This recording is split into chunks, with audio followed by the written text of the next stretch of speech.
उत्तर प्रदेश की राजनीति में मंगलवार का दिन बहुजन समाज पार्टी के लिए ऐतिहासिक रहा।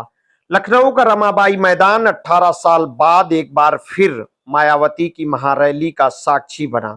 वही मायावती जिन्होंने अपने राजनीतिक जीवन में सत्ता, संघर्ष और सामाजिक सम्मान को एक साथ परिभाषित किया है। काशीराम परिनिर्वाण दिवस के अवसर पर आयोजित यह केवल रैली श्रद्धांजलि का मंच नहीं थी, बल्कि 2027 के विधानसभा चुनाव की रणनीतिक उद्घोषणा थी। मायावती मंच पर पहुंची तो पूरा मैदान बहन कुमारी मायावती जिंदाबाद और काशीराम अमर रहे के नारों से गूंज उठा। भीड़ का आकार, नारे की तीव्रता और मायावती के चेहरे का आत्मविश्वास, सब कुछ इस बात का संकेत दे रहा था कि बसपा अपनी जमीन वापस पाने की कोशिश में अब पूरी ताकत से उतर चुकी है। मायावती ने अपने संबोधन की शुरुआत सीधे, सटीक और दृढ़ अंदाज में की।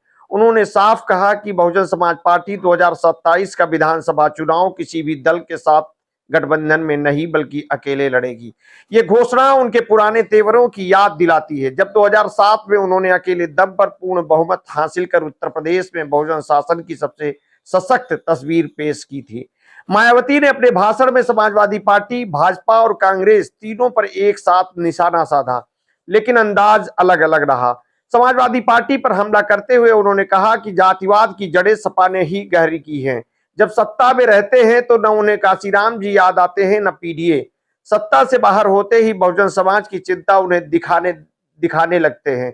उन्होंने कहा कि अखिलेश यादव पर तंज कसते हुए उन्होंने कहा कि मायावती ने यह सवाल भी उठाया कि अगर समाजवादी पार्टी वास्तव में काशीराम का सम्मान करती है तो उन्होंने सत्ता में आते ही काशीराम नगर नाम क्यों बदल दिया।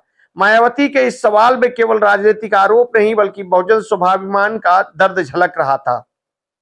भाजपा के प्रति उनका रुख सरकार की सराहना करते हुए कहा कि मौजूदा सरकार ने बसपा शासनकाल में बनाए गए स्मारक स्थलों और पार्कों के रखरखाव में टिकट से मिलने वाली राशि का सही उपयोग किया है। मायावती ने कहा कि सपा सरकार ने इस धनराशि को दबा कर रखा और एक पैसे भी स्मारकों पर खर्च नहीं किया, लेकिन योगी सरकार ने पत्राचार के बाद सकारात्मक रुख अपनाया और स्थलों के रखरखाव में राशि लगाई है।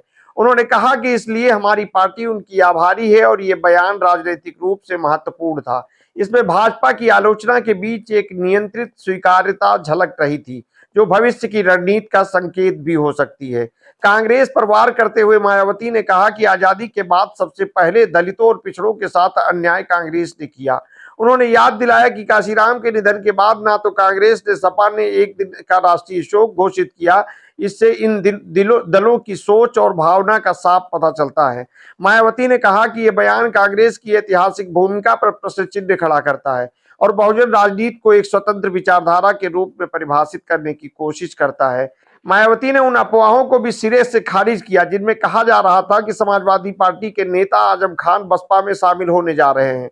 उन्होंने कहा कि ऐसी बातें केवल राजनीतिक भ्रम फैलाने के लिए की जाती हैं। मैं कभी छिपकर नहीं मिलती, जब मिलती हूं तो खुलकर मिलती हूं। उन्होंने कहा कि यह बयान उनके नेतृत्व की पारदर्शिता और आत्मविश्वास का प्रतीक था। रैली में मायावती के साथ उनके भतीजे और बसपा के राष्ट्रीय समन्वयक आकाश आनंद भी मंच पर मौजूद रहे।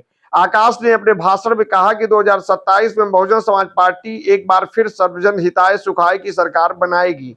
उन्होंने पार्टी कार्यकर्ताओं को प्रेरित करते हुए कहा कि बाबा साहब डॉक्टर अंबेडकर और काशीराम के सपनों को पूरा करने का यही समय है।